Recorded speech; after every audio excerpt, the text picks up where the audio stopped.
Everybody have a seat.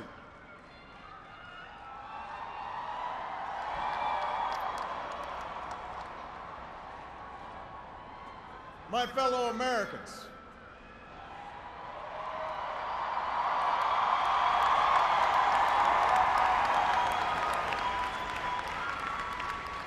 Michelle and I have been so touched by all the well wishes that we've received over the past few weeks.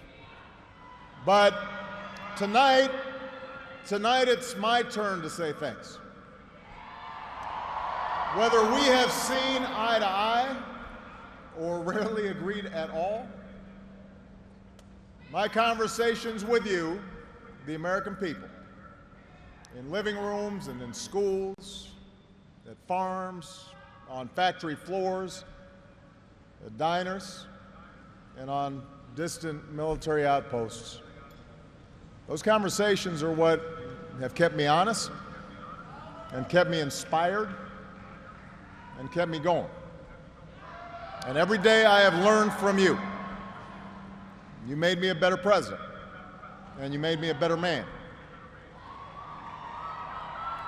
So I first came to Chicago when I was in my early 20s, and I was still trying to figure out who I was, still searching for a purpose in my life. And it was a neighborhood not far from here where I began working with church groups in the shadows of closed steel mills. It was on these streets where I witnessed the power of faith and the quiet dignity of working people in the face of struggle and loss.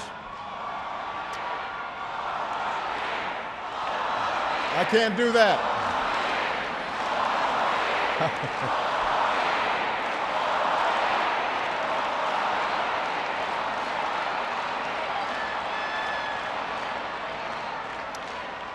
Now, this is where I learned that change only happens when ordinary people get involved and they get engaged and they come together to demand it.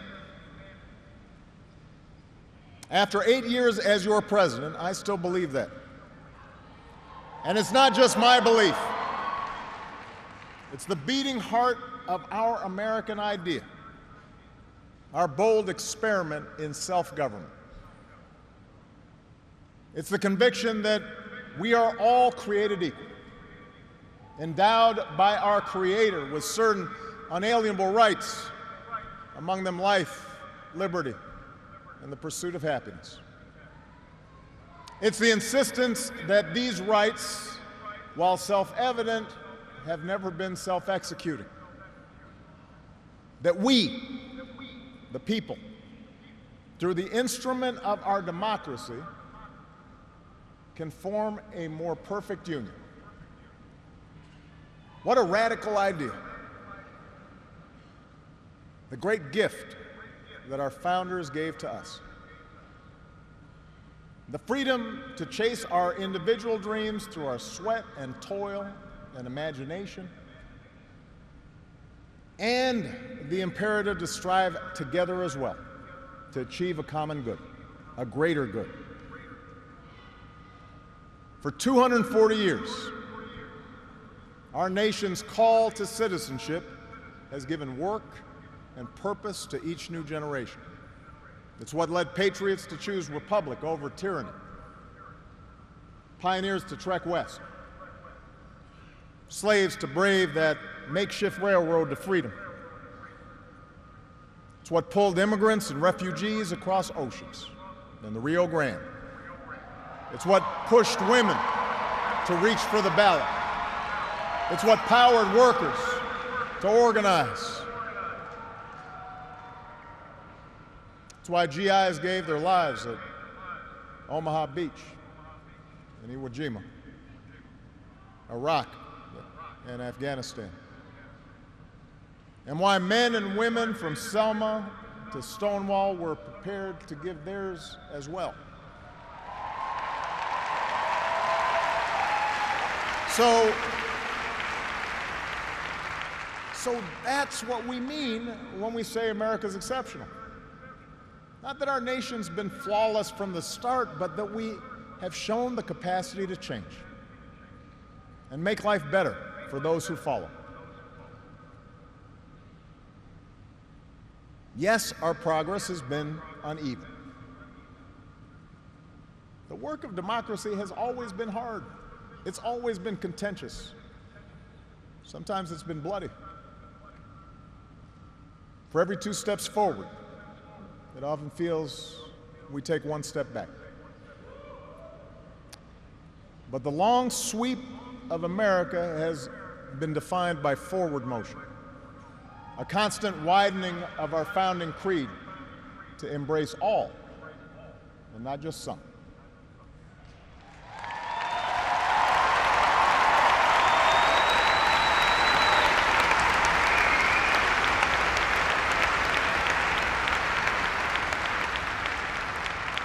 If I had told you 8 years ago that America would reverse a Great Recession, reboot our auto industry, and unleash the longest stretch of job creation in our history,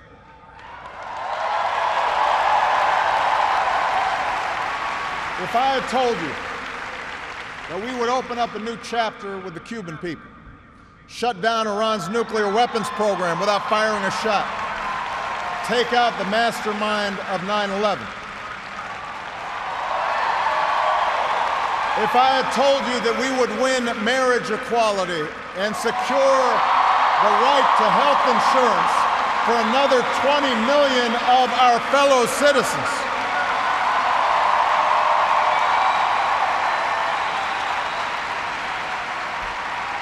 if I had told you all that, you might have said our sights were set a little too high. But that's what we did. That's what you did. You were the change.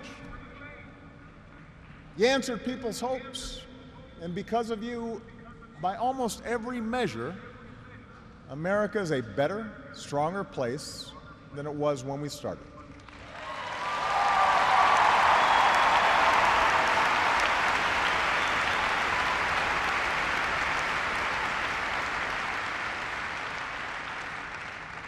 In 10 days, the world will witness a hallmark of our democracy.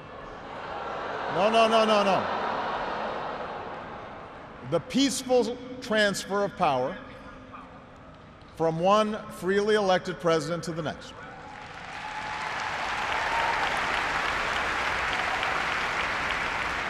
I committed to President-elect Trump that my administration would ensure the smoothest possible transition, just as President Bush did for me. Because it's up to all of us to make sure our government can help us meet the many challenges we still face. We have what we need to do so. We have everything we need to meet those challenges. After all, we remain the wealthiest, most powerful, and most respected nation on earth. Our youth, our drive, our diversity and openness, our boundless capacity for risk and reinvention means that the future should be ours. But that potential will only be realized if our democracy works. Only if our politics better reflects the decency of our people.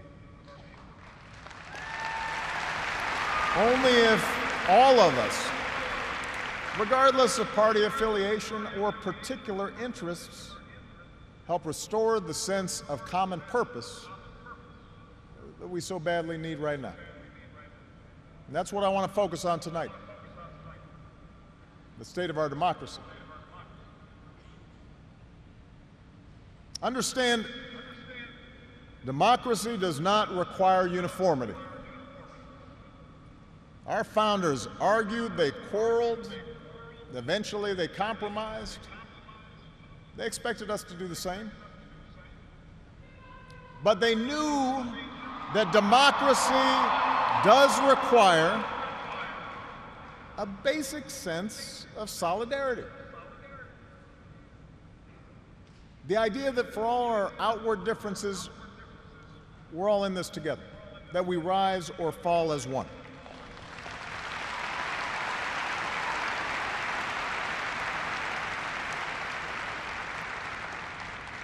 There have been moments throughout our history that threatened that solidarity. And the beginning of this century has been one of those times. A shrinking world, growing inequality, demographic change, and the specter of terrorism.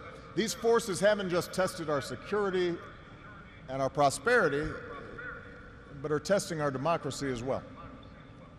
And how we meet these challenges to our democracy will determine our ability to educate our kids and create good jobs and protect our homeland. In other words, it will determine our future. To begin with, our democracy won't work without a sense that everyone has economic opportunity. And the good news is that today the economy is growing again. Wages, incomes, home values, and retirement accounts are all rising again. Poverty is falling again.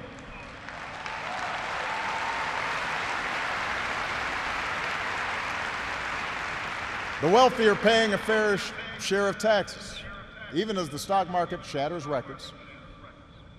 The unemployment rate is near a 10-year low. The uninsured rate has never, ever been lower.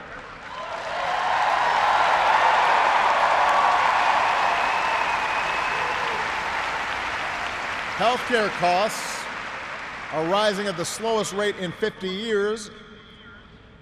And I've said, and I mean it, if anyone can put together a plan that is demonstrably better than the improvements we've made to our healthcare system that covers as many people at less cost, I will publicly support it.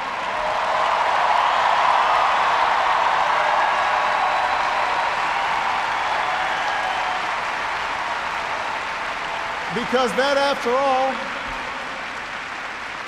is why we serve. Not to score points or take credit, but to make people's lives better.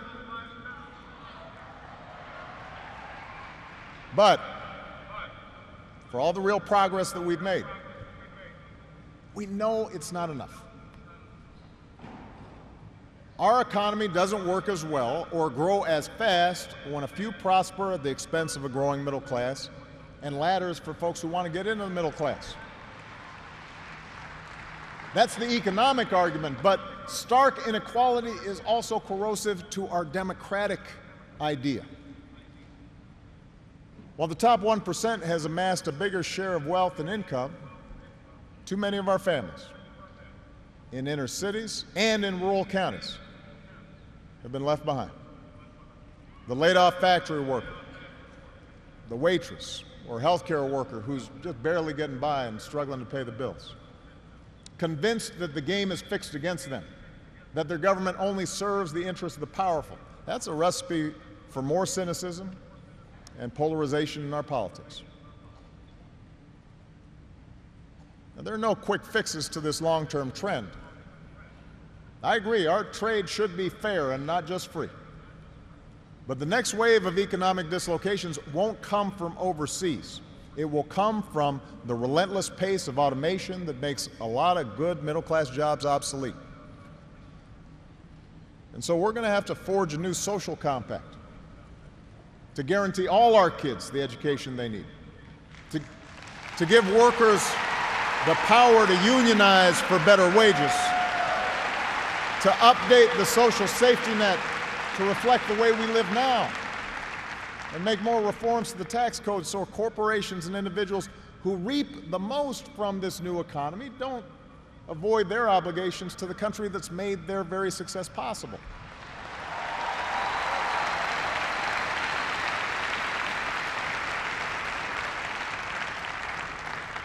We can argue about how to best achieve these goals, but we can't be complacent about the goals themselves. For if we don't create opportunity for all people The disaffection and division that has stalled our progress will only sharpen in years to come. There's a second threat to our democracy, and this one is as old as our nation itself. After my election, there was talk of a post-racial America. And such a vision, however well intended, was never realistic. Race remains a potent and often divisive force in our society.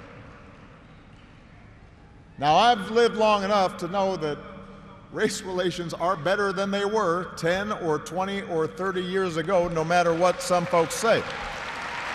You can see it not just in statistics, you see it in the attitudes of young Americans across the political spectrum. But we're not where we need to be. And all of us have more work to do. If every economic issue is framed as a struggle between a hardworking white middle class and an undeserving minority, then workers of all shades are going to be left fighting for scraps while the wealthy withdraw further into their private enclaves.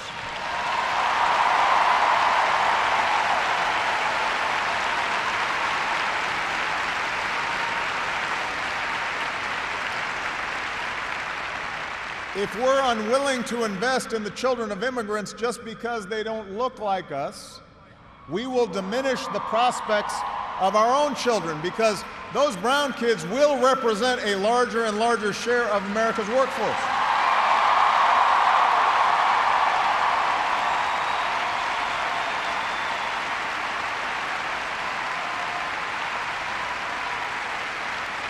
And we have shown that our economy doesn't have to be a zero-sum game. Last year, incomes rose for all races, all age groups, for men and for women. So if we're going to be serious about race going forward, we need to uphold laws against discrimination in hiring and in housing and in education and in the criminal justice system. That is what our Constitution and our highest ideals require.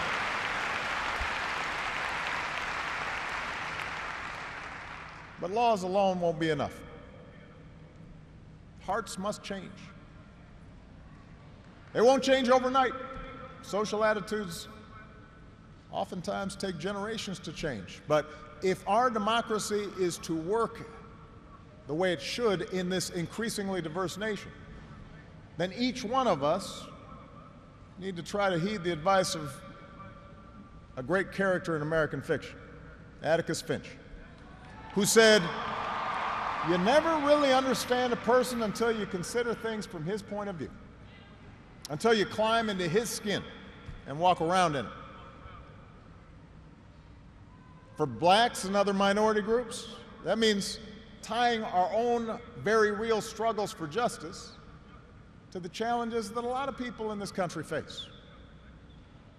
Not only the refugee or the immigrant or the rural poor or the transgender American, but also the middle-aged white guy who, from the outside, may seem like he's got advantages, but has seen his world upended by economic and cultural and technological change. We have to pay attention and listen.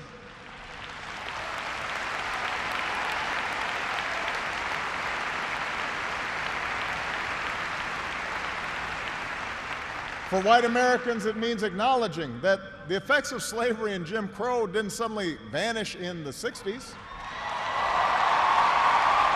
That when minority groups voice discontent, they're not just engaging in reverse racism or practicing political correctness.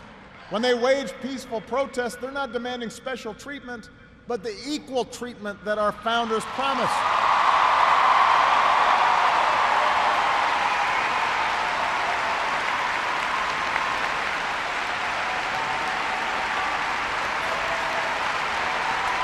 For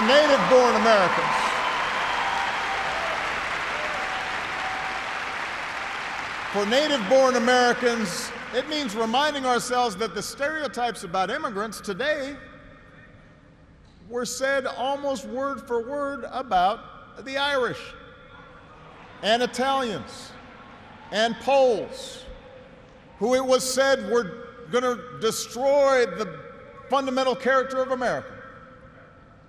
And as it turned out, America wasn't weakened by the presence of these newcomers. These newcomers embraced this nation's creed, and this nation was strengthened. So, regardless of the station that we occupy, we all have to try harder. We all have to start with the premise that each of our fellow citizens loves this country just as much as we do, that they value hard work and family just like we do, that their children are just as curious and hopeful and worthy of love as our own.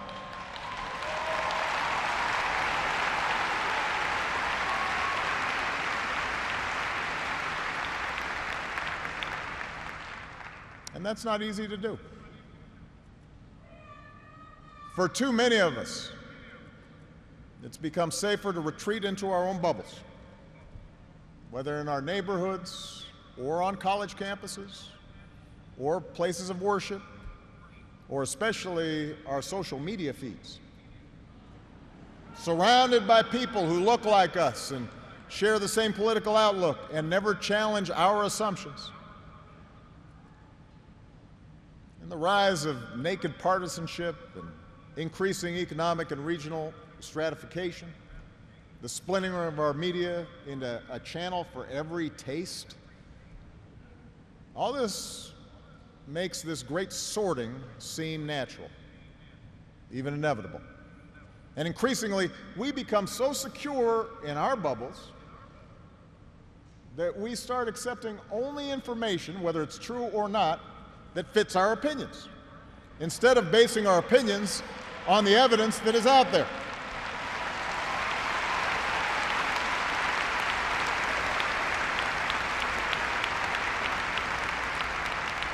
And this trend represents a third threat to our democracy. Look, politics is a battle of ideas. That's how our democracy was designed. In the course of a healthy debate, we prioritize different goals and the different means of reaching them.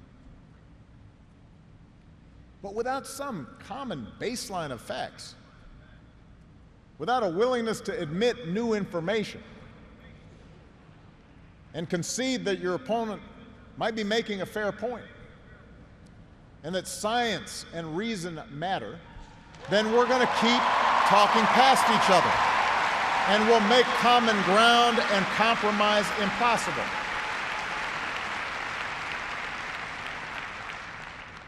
And isn't that part of what so often makes politics dispiriting? How can elected officials rage about deficits when we propose to spend money on preschool for kids, but not when we're cutting taxes for corporations? How do we excuse ethical lapses in our own party, but pounce when the other party does the same thing? It's not just dishonest, this selective sorting of the facts. It's self-defeating. Because, as my mom used to tell me, reality has a way of catching up with you.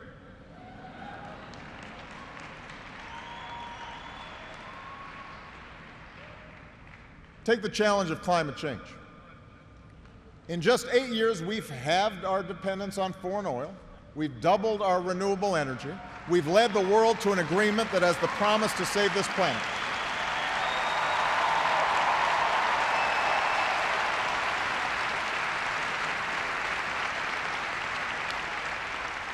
But without bolder action, our children won't have time to debate the existence of climate change.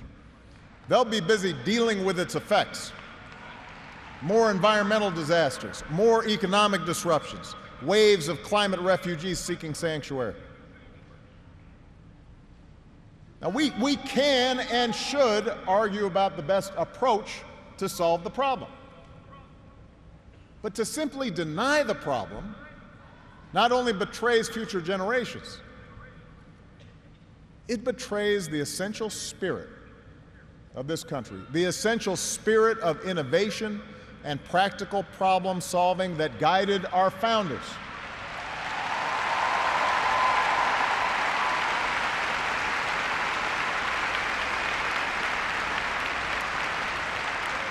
It is that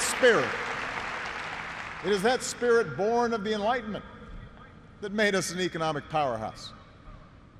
The spirit that took flight at Kitty Hawk and Cape Canaveral. The spirit that cures disease and put a computer in every pocket.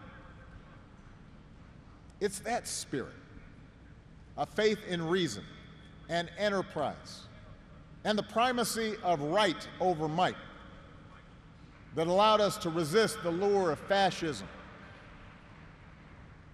and tyranny during the Great Depression, that allowed us to build a post-World War II order with other democracies, an order based not just on military power or national affiliations, but built on principles: the rule of law, human rights, freedom of religion and speech and assembly, and an independent press.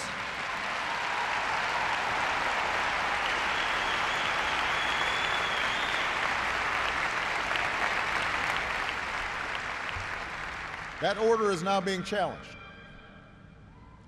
First, by violent fanatics who claim to speak for Islam.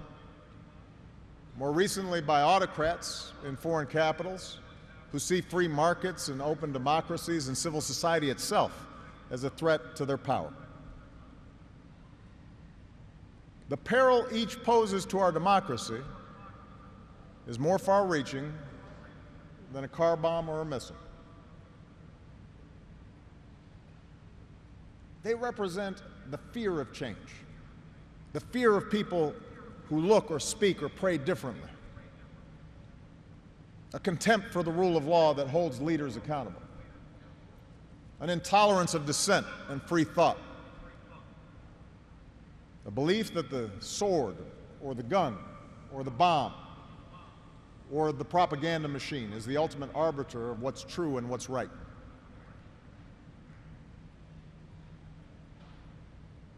Because of the extraordinary courage of our men and women in uniform, because of our intelligence officers and law enforcement and diplomats who support our troops, no foreign terrorist organization has successfully planned and executed an attack on our homeland these past 8 years. And although Boston and Orlando and San Bernardino and Fort Hood remind us of how dangerous radicalization can be, our law enforcement agencies are more effective and vigilant than ever. We have taken out tens of thousands of terrorists, including bin Laden.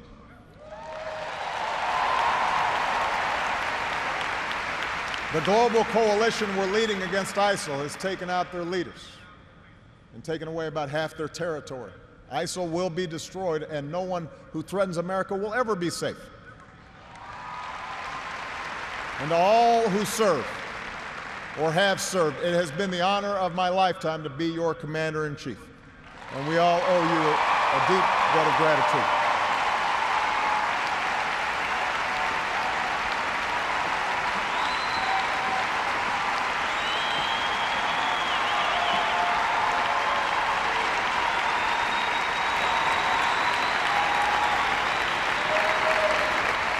But protecting our way of life, that's not just the job of our military. Democracy can buckle when it gives in to fear. So just as we, as citizens, must remain vigilant against external aggression, we must guard against a weakening of the values that make us who we are. And that's why for the past 8 years, I've worked to put the fight against terrorism on a firmer legal footing. That's why we've ended torture, worked to close Gitmo, reformed our laws governing surveillance to protect privacy and civil liberties. That's why I reject discrimination against Muslim Americans, who are just as patriotic as we are.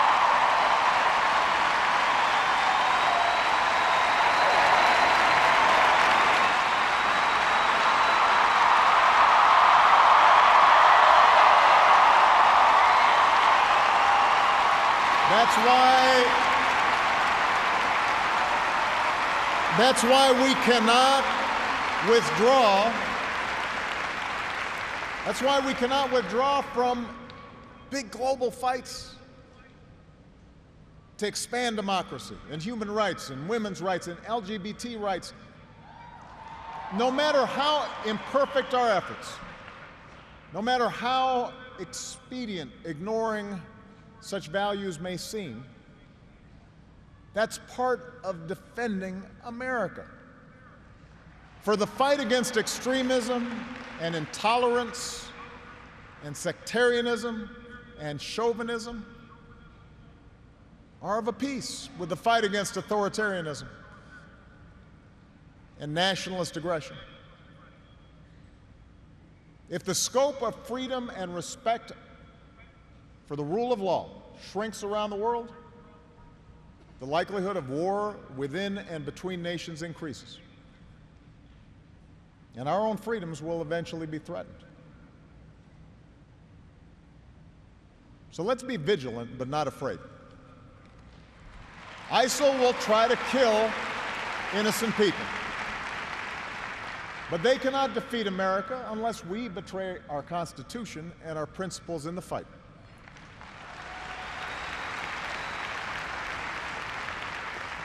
Rivals like Russia or China cannot match our influence around the world unless we give up what we stand for and turn ourselves into just another big country that bullies smaller neighbors.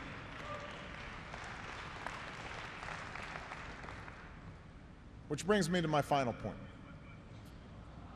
Our democracy is threatened whenever we take it for granted. All of us, regardless of party, should be throwing ourselves into the task of rebuilding our democratic institutions. When voting rates in America are some of the lowest among advanced democracies, we should be making it easier, not harder, to vote.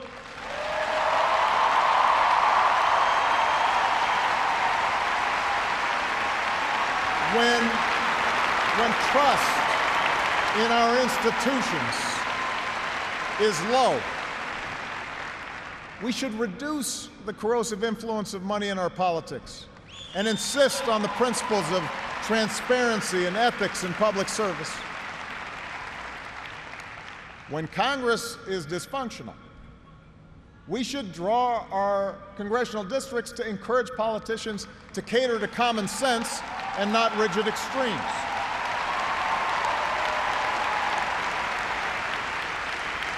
But remember, none of this happens on its own. All of this depends on our participation, on each of us accepting the responsibility of citizenship, regardless of which way the pendulum of power happens to be swinging. Our Constitution is a remarkable, beautiful gift. But it's really just a piece of parchment. It has no power on its own. We, the people, give it power.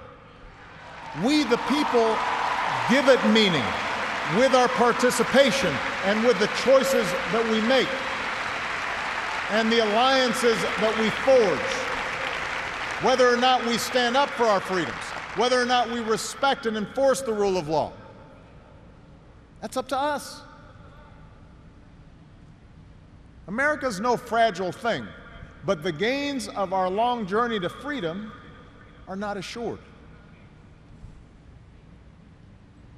In his own farewell address, George Washington wrote that self-government is the underpinning of our safety, prosperity, and liberty. But from different causes and from different quarters, much pains will be taken to weaken in your minds the conviction of this truth.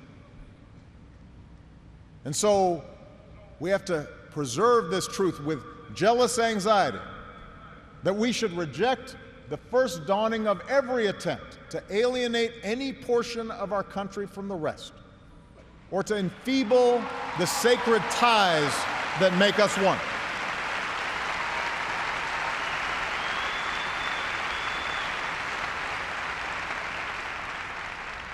America, we weaken those ties when we allow our political dialogue to become so corrosive that people of good character aren't even willing to enter into public service.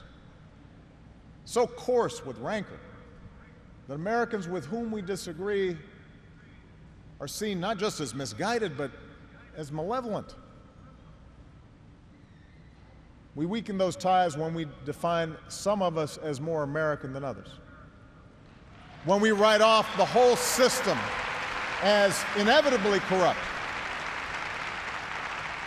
and when we sit back and blame the leaders we elect without examining our own role in electing them.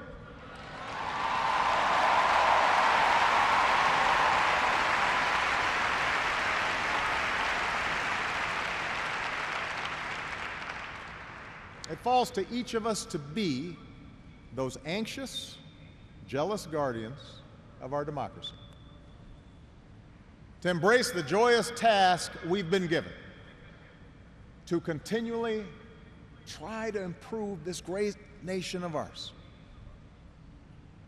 Because for all our outward differences, we in fact all share the same proud title, the most important office in a democracy: citizen. Citizen.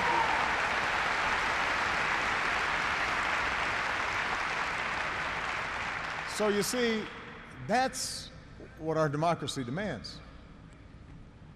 It needs you.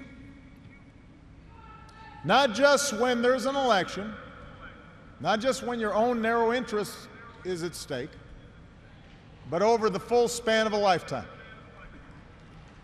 If you're tired of arguing with strangers on the internet, try talking with one of them in real life.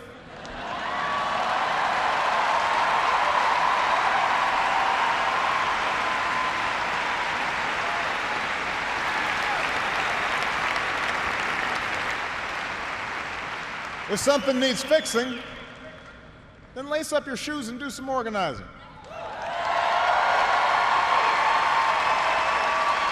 If you're disappointed by your elected officials, grab a clipboard, get some signatures, and run for office yourself.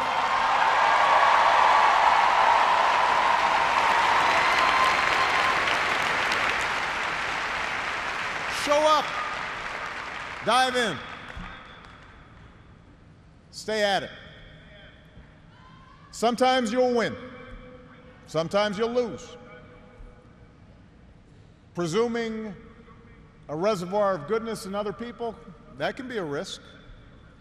And there will be times when the process will disappoint you. But for those of us fortunate enough to have been part of this work and to see it up close, let me tell you, it can energize and inspire. And more often than not, your faith in America and in Americans will be confirmed. Mine sure has been. Over the course of these 8 years, I've seen the hopeful faces of young graduates and our newest military officers. I have mourned with grieving families, searching for answers, and found grace in Charleston Church. I've seen our scientists help a paralyzed man regain his sense of touch. I've seen wounded warriors who at points were given up for dead walk again. I've seen our doctors and volunteers rebuild after earthquakes and stop pandemics in their tracks. I've seen the youngest of children remind us through their actions and through their generosity of our obligations to care for refugees or work for peace. And above all, to look out for each other.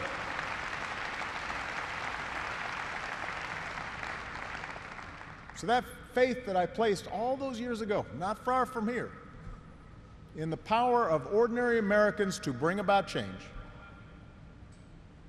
that faith has been rewarded in ways I could not have possibly imagined. And I hope your faith has too. Some of you here tonight or watching at home, you were there with us in 2004, in 2008, 2012.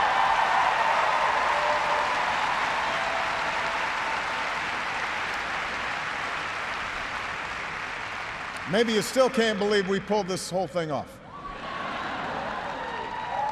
Let me tell you, you're not the only ones.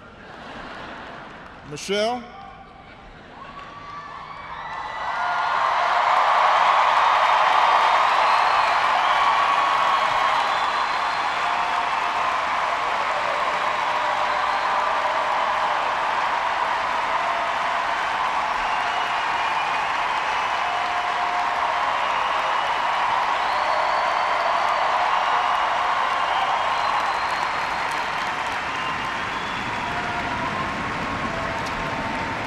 Michelle LaVaughn Robinson, girl of the South Side.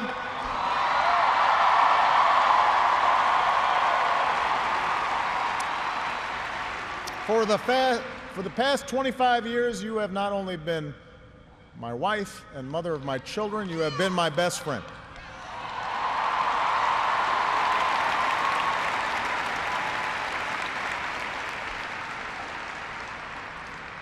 You took on a role you didn't ask for, and you made it your own, with grace and with grit and with style and good humor.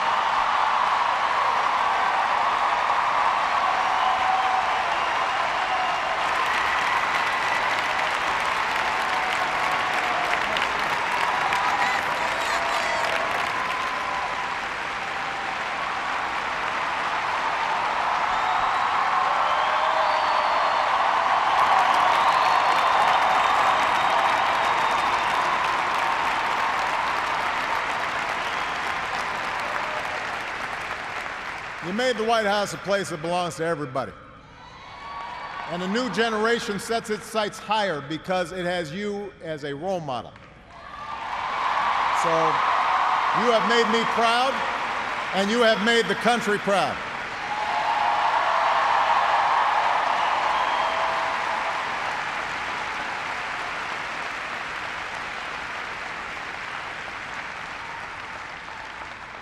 Malia and Sasha, under the strangest of circumstances, you have become two amazing young women.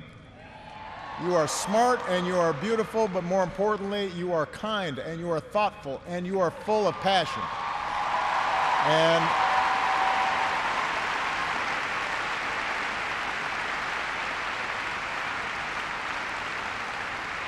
you wore the burden of years in the spotlight so easily. Of all that I have done in my life, I am most proud to be your dad.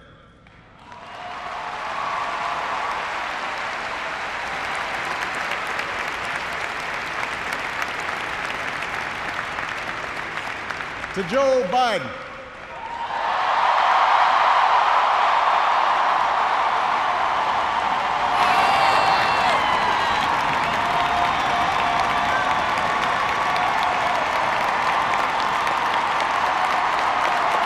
the scrappy kid from Scranton who became Delaware's favorite son. You were the first decision I made as a nominee, and it was the best. Not just because you have been a great vice president, but because in the bargain I gained a brother. And we love you and Jill like family, and your friendship has been one of the great joys of our lives.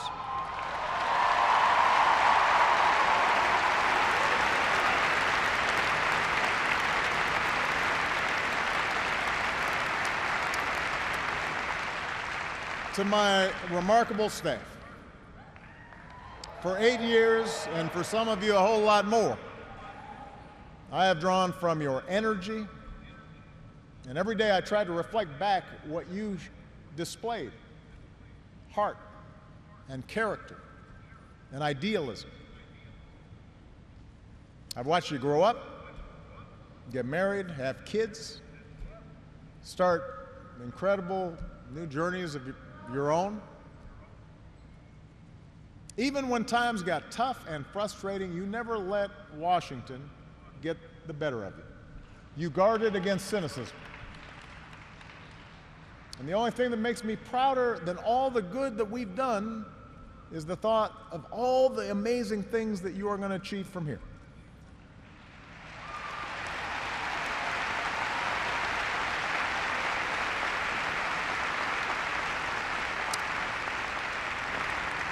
And to all of you out there, every organizer who moved to an unfamiliar town, every kind family who welcomed them in, every volunteer who knocked on doors, every young person who cast a ballot for the first time, every American who lived and breathed the hard work of change, you are the best supporters and organizers anybody could ever hope for, and I will be forever grateful.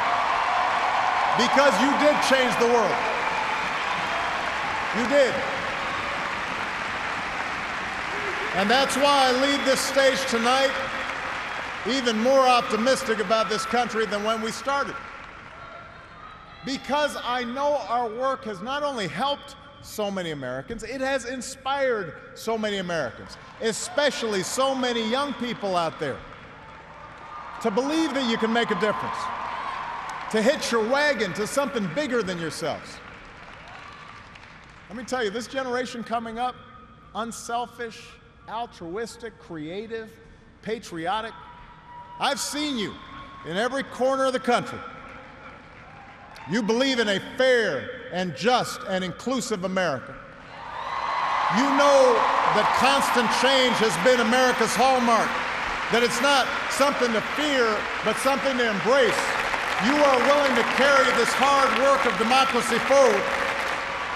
You'll soon outnumber all of us, and I believe as a result, the future is in good hands.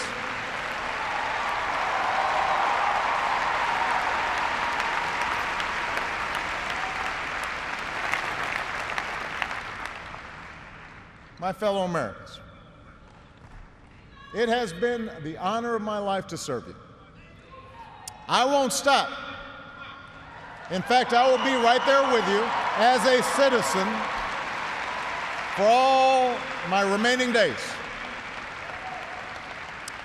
But for now, whether you are young or whether you're young at heart, I do have one final ask of you as your president. The same thing I asked when you took a chance on me 8 years ago. I'm asking you to believe, not in my ability to bring about change, but in yours.